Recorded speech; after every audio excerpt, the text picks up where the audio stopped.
আসসালামু আলাইকুম ওরহমতুল্লাহ। তান্ত্রিক মহাগুরু চ্যানেলের পক্ষ থেকে স্বাগতম। আজ আমি আপনাদের সামনে ভালোবাসার মানুষকে নিজের কাছে আনার জন্য, ছটফট করে হাজির করার জন্য, তাকে বশ করে আপনার নিজের বাধ্যগত করে রাখার জন্য আজকে এমন একটি তদবির নিয়ে আপনাদের সামনে উপস্থিত হলাম। এমন একটি নকশা আপনাদের সামনে উপস্থিত করলাম, যে নকশা আগুনে জ্বালানো মাত্র মনের মানুষ, ভালোবাসার মানুষ ছটফট করতে থাকবে। সে আপনাকে ছাড়া কোনো কিছু বুঝবে না। কাঙ্ক্ষিত ব্যক্তি যদি 1000 মাইলও দূরে থাকে, ওখানে সে ছটফট করতে থাকবে। এমন একটি বিদ্যা নিয়ে আপনাদের সামনে উপস্থিত হয়ে গেলাম। যারা এখনো পর্যন্ত সাইফুল কবিরাজ চ্যানেলটি সাবস্ক্রাইব করেন নাই, দয়া করে মেহেরবানি করে সাবস্ক্রাইব করুন। পাশে থাকা বেল আইকনটি অল ক্লিক করুন, যেন নতুন নতুন ভিডিও সবার আগে দেখতে পান। আমি ভিডিওগুলা একমাত্র আপনাদেরকে দিয়ে থাকি শিক্ষামূলক উদ্দেশ্যে। কেউ খারাপ উদ্দেশ্যে অথবা অপব্যবহার করার জন্য আমি এই ভিডিওগুলা দিই না। হালাল উদ্দেশ্যে কাজ করবেন, হারাম উদ্দেশ্যে কোনো কাজ করবেন না। যদি মনে করেন আপনি আপনার মনের মানুষকে কোনোভাবে আপনার কাছে আনতে হবে, তারে ছাড়া আপনি কোনোভাবে বাঁচতেছেন না, তাকে আপনার প্রয়োজনই, ওই অবস্থাতে আপনি কাজটা করবেন। অথবা আপনার স্ত্রী আপনাকে ধোঁকা দিছে, অথবা আপনার স্বামী আপনাকে ধোঁকা দিয়ে চলে গেছে, তাকে আপনি আপনার কাছে হাজির করতে পারবেন, তাকে নিজের কন্ট্রোলে রাখতে পারবেন সাময়িক সময়ের জন্য। এগুলা কিন্তু স্থায়ী কাজ না। স্থায়ী কাজ করতে হলে অনেক টাকা খরচ হয়। যারা ভালোবাসে তারা টাকার দিকে তাকায় না। অনেকে আমার ফোন দিয়ে কয়, বা এত টাকা দেন, এত টাকাই দিব, দামাদামি করে। ভালোবাসলে কোনো দামাদামি নেই ভাই। কবিরাজি কাজ তো তরকারি না যে আপনি দামাদামি করবেন আমার সাথে। যেটা করো সেটাই বলি। ভালো লাগলে আমার সাথে যোগাযোগ করবেন। খরচ দিতে পারলে ফোন দিয়েন, আমার নাম্বারটা দেওয়া আছে। আর না পারলে দিয়েন না। আমি সোজা কথাই পছন্দ করি। ভালো লাগলে দিবেন, আমার সাথে যোগাযোগ করবেন। ইমো, হোয়াটসঅ্যাপে যোগাযোগ করবেন। আর না লাগলে যোগাযোগ করবেন না।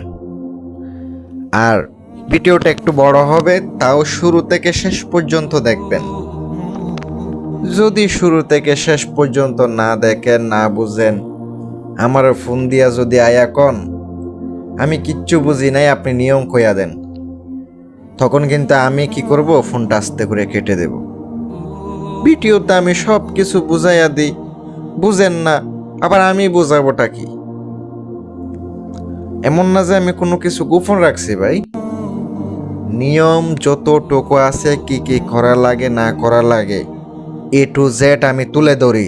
দিন ক্ষণ কিভাবে কাজ করবেন, কোন নিয়মে করবেন, সম্পূর্ণ ভিডিওতে বলে দিই। আর যদি বুঝতে না পারেন, তাইলে আমি আপনাকে বোঝাবোটা কিভাবে?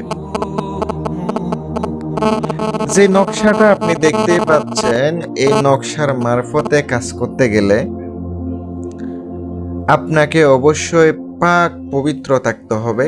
ধরেন আপনি একজন মেয়েকে বশীভূত করবেন, ওই অবস্থাতে আগে নকশাটা আপনাকে যাকাত আদায় করতে হবে। এই নকশার মুয়াক্কেলকে আপনাকে নিজের প্রতি বশ করতে হবে, যেন কাজ করে দেয়। কেউ তো কোনো বিনিময় ছাড়া কাজ করে না, আমি বা আপনি। আগে তাকে যাকাত দিয়া অথবা তাকে জাগ্রত করতে হবে, নকশার মুয়াক্কেলকে জাগ্রত করতে হবে। এই নকশাতে ধরেন 21 দিন পর্যন্ত আপনাকে যাকাত আদায় করতে পারেন। একটাই নকশায় যথেষ্ট, 1000টা প্রয়োগ না করে। কষ্ট করে যদি একটা করতে পারেন, প্রত্যেক দিন 21টা করে আপনাকে আটার গুলিতে ভরে নকশা মুদ্দিতে অথবা মাছে পুকুরের মধ্যে খাওয়াইবেন প্রত্যেক দিন। 21 দিন করলে এটা জাকাত আদায় হয়ে যাবে।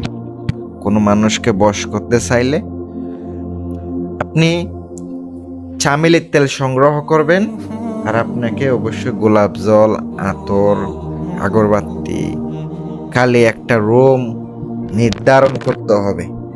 এগুলা কিন্তু করতে যখন যাবেন অবশ্যই আপনাকে শনিবারের দিন আপনাকে কাজটা করতে হবে, অথবা মঙ্গলবারের দিন কাজটা করতে হবে। যখন পূর্ব দিকে সূর্য উঠতে থাকবে তখন আপনি নকশাটা সুন্দর করে লেখা শুরু করবেন।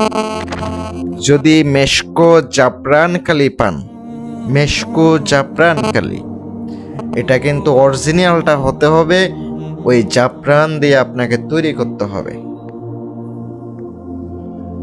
60টা আপনাকে সাদা কাপড়ের মধ্যে নকশা আঁকাইতে হবে, সুন্দর করে আঁকাবেন।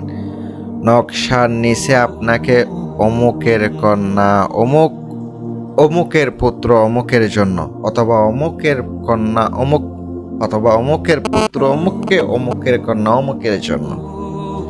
যদি কোনো মেয়েকে আগে বশ করতে যান, তার মায়ের নাম এবং মেয়ের নাম, ছেলের নাম এবং বাবার নাম, এগুলো অবশ্যই বাধ্যতামূলক।